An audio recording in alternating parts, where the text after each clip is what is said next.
మీరు అరుణాచల క్షేత్రంలో స్వామి దర్శనానికి వెడితే సాధారణంగా తూర్పు గోపురంలోంచి ప్రవేశిస్తాం. తూర్పు గోపురాన్ని శ్రీకృష్ణదేవరాయలు నిర్మాణం చేశారు.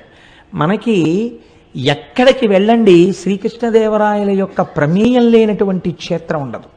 మీరు తెలిసి కానీ తెలియక కానీ వెడితే మనకి, నేను మొన్న గుంటూరు ప్రసంగాలకు వెళ్ళినప్పుడు వారు నన్ను ఒక క్షేత్రానికి తీసుకెళ్లారు. అది గుడికి అన్ని మూలలా సుబ్రహ్మణ్యుడు ఉన్నాడు. నేను చాలా ఆశ్చర్యపోయాను. కృష్ణదేవరాయల వారు అక్కడికి వచ్చి పూజ చేసి వెళ్ళిన తర్వాత ఆయనకి కొడుకు పుట్టాడు, భార్య గర్భిణి అయింది అని తెలిసి ఆయన క్షేత్రానికి గోపురాలు అవి కట్టారు.